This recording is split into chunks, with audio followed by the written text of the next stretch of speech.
Olá pessoal, shalom, shalom, graça e paz, que Deus te abençoe grandemente em nome de Jesus. Espero que vocês estejam muito bem, que a paz de Cristo reine nos nossos corações, pois é a paz que excede todo entendimento. Mas vamos debater, e não vai tirar nossa paz, pelo contrário, mas, como eu falei, vai dar um boom aí no nosso cérebro e no nosso coração. Segunda pergunta dos nossos inscritos, um dos nossos amados inscritos, Léo. E, para ser bem sincero, não entro em nenhuma dessas duas caixas, assim disse meu irmão Álvaro. E eu vou explicar por quê no final desse vídeo. Cara, é surreal. Vamos lá. Predestinação ou livre-arbítrio? Vamos lá? Vamos conversar um pouco sobre isso? Olá, pessoal. Vamos lá. Bom discurso, bom debate. Pergunta sensacional. E a terceira é melhor ainda. Esse é para o próximo vídeo.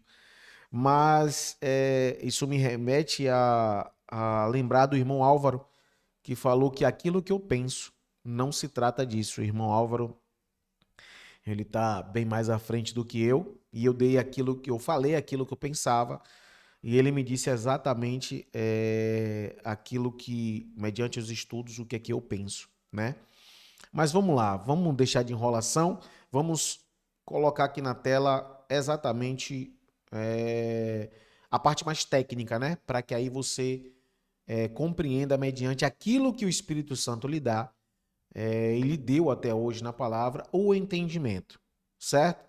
De uma forma ou de outra, isso aqui não nega que seremos salvos, iremos buscá-lo, mas se caso algum de vocês pensa no que pensa o calvinismo, que é a predestinação, provavelmente vai ter uma discussão ainda bem maior. Mas vamos lá? Vamos lá, vamos colocar aí na tela o que significa para que vocês compreendam. O debate entre predestinação e livre-arbítrio é uma das maiores discussões filosóficas e teológicas da história. Ele gira em torno de uma questão central. Se Deus é onisciente e soberano, nossas escolhas são realmente livres ou tudo já foi traçado por um propósito divino? As duas correntes teológicas principais. Historicamente, o cristianismo divide-se em duas grandes vertentes para tentar explicar essa experiência aparente paradoxa. Calvinismo, soberania de Deus. Defende que a vontade de Deus é absoluta e soberana e que a humanidade, após a queda, perdeu a capacidade de escolher o bem por conta própria. Predestinação, incondicional. Deus escolheu antes da criação do mundo quem seria salvo e quem seria condenado. Essa escolha não se baseia em mérito ou em escolhas futuras dos indivíduos. Graça irresistível. Quando Deus decide salvar alguém, essa pessoa inevitavelmente responderá ao chamado e será salva. Agora eu vou trazer o arminismo, livre-arbítrio.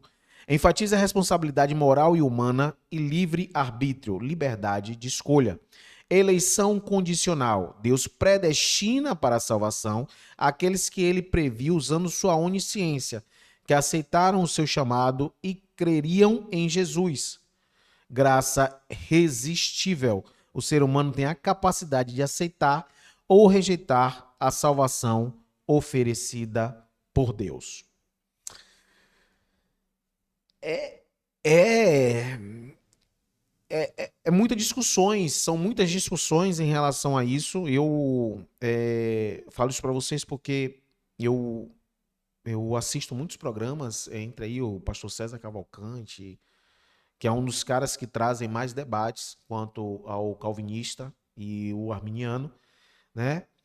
E eu vou ler, antes de dizer aquilo que eu penso, eu vou ler algo que me chama muita atenção, essa palavra, que diz respeito do porquê eu não sou calvinista, né? E pelo que meu irmão Álvaro falou, eu não sou nem arminiano, mas eu vou ler. Aqui eu já trouxe a parte técnica para vocês, que é bom para que a gente tenha consciência daquilo que a gente entende, e aí eu vou trazer um exemplo aqui na Bíblia do porquê eu não sou calvinista de jeito nenhum, sabe? Vamos lá. Ezequiel 18, 30 a 32, certo? Deus está julgando o povo de Israel aqui, pelas escolhas. E Deus fala exatamente aquilo que ele condiciona a situação, o porquê que está acontecendo algo e o porquê que eu não sou calvinista, e vocês vão entender porquê. Aliás, eu vou ler, pessoal, se vocês me permitem, do 25 ao 32. Vocês, porém, dizem, o Senhor não é justo. Palavras do Senhor. Ouça, ó povo de Israel, quem é injusto, eu ou vocês? Se os justos se afastarem de sua justiça, cometem pecados, morrerão por causa disso. Sim, eles morrerão por causa de seus pecados. E se os perversos se afastarem de sua perversidade e fizerem o que é justo e certo, preservarão a vida. Eles viverão, pois pensarão melhor e decidirão se afastar de seus pecados. E, no entanto, o povo de Israel continua a dizer, o Senhor não é justo.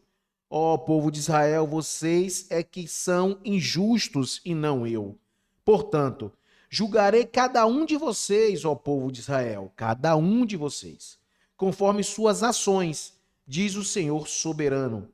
Arrependam-se e afastem-se de seus pecados, e não permitam que eles os derrubem.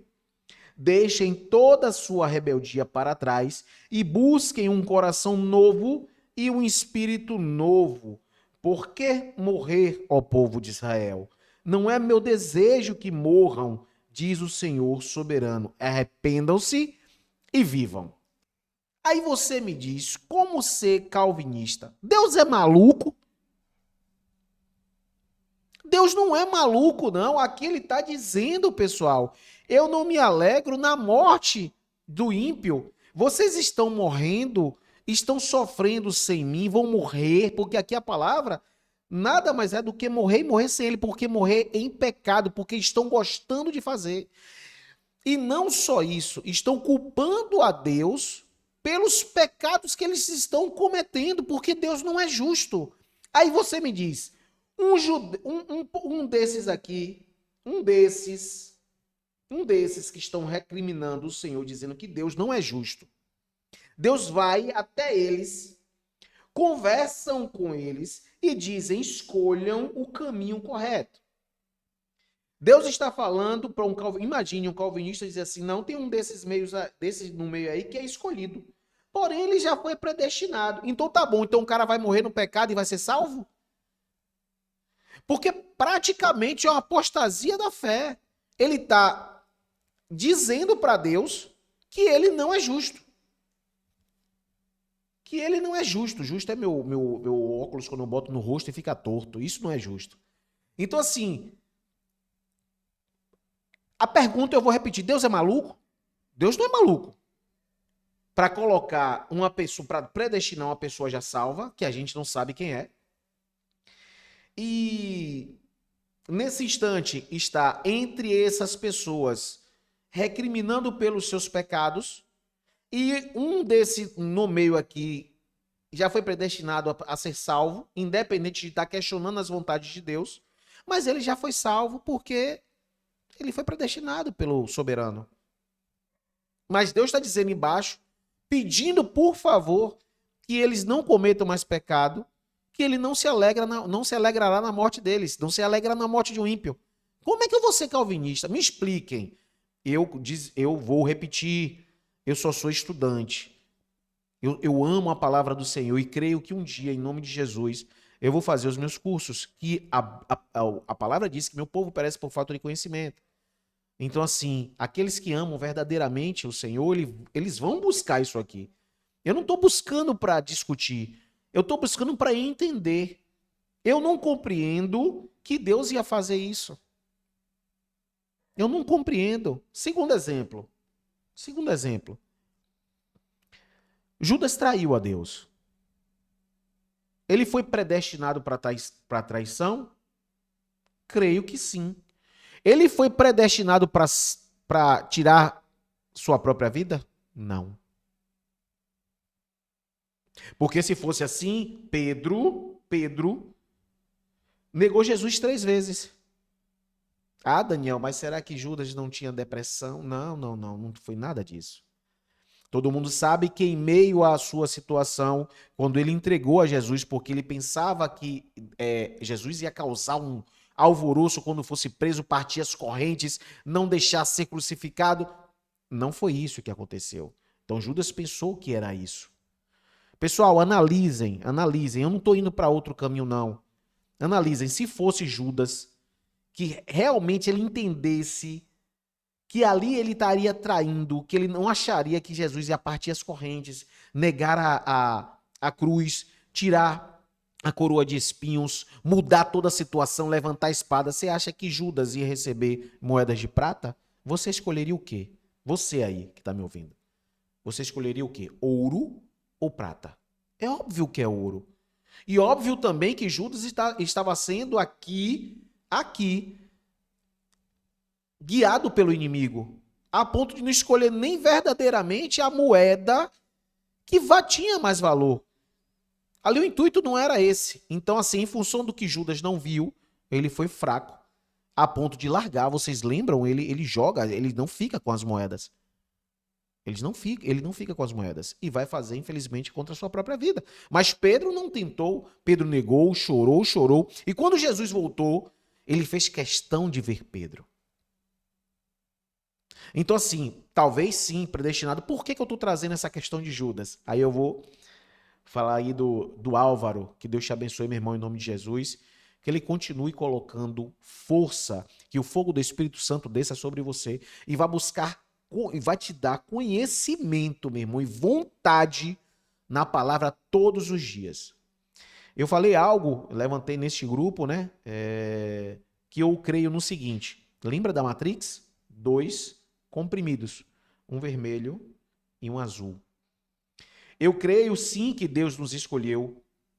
E eu creio, viu, pessoal? Não estou dizendo que a Bíblia está dizendo isso, não. Por isso que assim é bom que no YouTube, o YouTube dá um espaçozinho para você escrever aquilo que você acha, comentários. Por sinal, deixa o seu like, ative o sininho de todos e se inscreva no canal se não for inscrito, que a gente vai trazer isso aí. Se caso você não gostar, no final, dislike. Mas assim, comente o que é que você acha. É só uma opinião, pessoal, tá? Então, assim, um vermelho e um azul, se não me engano, né? Na Matrix, no filme Matrix, na série de filmes. Eu creio que a gente realmente foi predestinado. Deus nos escolheu antes mesmo do ventre da nossa mãe. Ponto. Isso é bíblico, certo? Isso é certeza. Porém, é como se ele tivesse na palma das mãos esses 2 comprimidos e dissesse assim, ó, Daniel vai escolher a qual? A vermelha é morte. A azul é vida. Vida quer dizer andar nos meus caminhos, fazer escolhas. Daniel, isso quer dizer que você só vai escolher azul? Meu Deus do céu, se não fosse a misericórdia dele, eu já tinha ido para o inferno. Eu já tinha ido para o inferno. Então, assim, escolhi em alguns momentos a azul, escolhi em alguns momentos a vermelha. Escolhi errar, sem saber e sabendo do meu erro. Então, assim, mediante as minhas escolhas, hoje, eu espero escolher a azul todos os dias, mas é muito difícil. Então, assim, existe para mim aqui um caminho em que eu, mediante as minhas escolhas, aquilo que Deus está falando em Ezequiel aqui, 18, eu li do 28 ao 32, ele está dizendo para o povo de Israel, escolham a mim, escolham fazer o que é certo, porque eu não me alegro na morte de vocês. Então, como é que está predestinado? Porque aqui, quando Deus está falando, escolham a mim, se vocês querem morrer no pecado e ainda está me culpando, vocês vão para o inferno. E a conversa comigo é essa, viu, pessoal? A conversa comigo é essa. Você vai ser condenado. Tanto que no terceiro vídeo vai ser assim. Aliás, não, vou deixar para o próximo. Não, eu vou dar um spoiler. Salvo sempre, salvo nunca mais perde a salvação. É mais ou menos o que eu estou deixando para o terceiro vídeo para que vocês compreendam. para que vocês levem isso aqui e coloquem nos comentários. Então, assim, me perdoe em nome de Jesus, eu não lembro agora o que meu irmão Álvaro falou, mas eu tenho certeza que ele vai botar nos comentários o que essas pessoas que pensam como eu tem um nome específico. Quem puder, por favor, deixe nos comentários. Mas eu creio que é isso. Lembra da coroa, que a própria palavra fala que teremos? Lembra dos galardões, das pedras? Você entende o porquê que eu penso nessa questão da Matrix, das minhas escolhas e as minhas escolhas ao que vai me levar? Vocês acham, sinceramente, que Jesus não ia ter que morrer? Desculpe. Jesus tinha que verter o sangue dele. Nós fomos comprados pelo sangue de Jesus. Então eu creio que Judas foi predestinado para isso. Alguém seria, mas Deus não gostou porque ele tirou a própria vida, tentou contra a própria, tentou não, tirou. É óbvio que não. É óbvio que não. Entende? Jesus já sabia que alguém ia o trair, já sabia que ele ia trair. Já sabia quem era. Sabe? Você acha que ele deu o primeiro pão, o primeiro pedaço, certo? Diz, vá fazer o que você tem que fazer. Você acha que chamou ele de amigo até o final. Por quê? Porque Jesus tinha que acontecer. Então, por isso, o cara foi predestinado e ainda tirou sua própria vida? Não, pessoal. Eu acho que não. Opinião minha, estou sendo claro do meu jeito, né? De uma forma ou de outra, senão o vídeo vai ficar muito longo, já está grande já, mas assim, é algo que realmente chama a nossa atenção. Dei a parte técnica do que diz respeito ao calvinismo e o livre-arbítrio, né? E dei a minha opinião, disse na palavra aquilo que onde eu vejo que Deus ele não criou ninguém para morrer. Ele não criou ninguém para se perder nesse mundo. Ele não criou, sabe? Eu não creio. Mas deixa as suas opiniões aí. Espero que tenham gostado do vídeo. Espero que eu tenha sido bem sucinto, né? Eu creio que dá vontade de falar mais, mas eu já dei aí o spoiler do terceiro vídeo. Então, vamos ficar por aqui. Que Deus te abençoe grandemente. Tchau, tchau. Deus abençoe.